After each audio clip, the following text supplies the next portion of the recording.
Prokuroria e krimeve të rënda sekuestroi 2 milion euro llogari bankare të një shoqërie me seli në Kavaj, e cila merrej me import-eksportin e gurve të çmuar me origjinë nga Tanzania. Burime zyrtare pranë organit të akuzës thanë se u vendos sekuestro mbi llogaritë bankare të shoqërisë Alemfra me administratore shtetase italiane Simonetta Conilio, pasi dyshohet se të ardhurat janë krijuar nga pastrimi i parave. Sipas prokurorisë përgjithshme, shoqëria nuk justifikonte burimin e të ardhurave, të cilat ishin derdhur në një bank të nivelit të dytë në Kavaj. Nga regjistrimi në QKR, shoqëria e themeluar në vitin 2014 merret me tregtimin e metaleve të çmuara nga Tanzania në drejtim të Shqipërisë, e mëtej në euro, por edhe me prona të patundshme.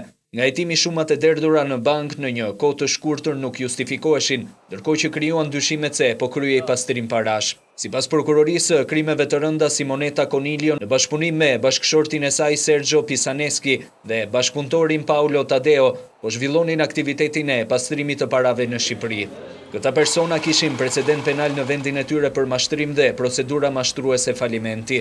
Edhe pse organi i akuzës ka kërkuar letërporosi nga vendi fqinja, ajo ende nuk ka mbërritur, ndërkohë që procedura tashmë po ndiqet nga krimet e rënda.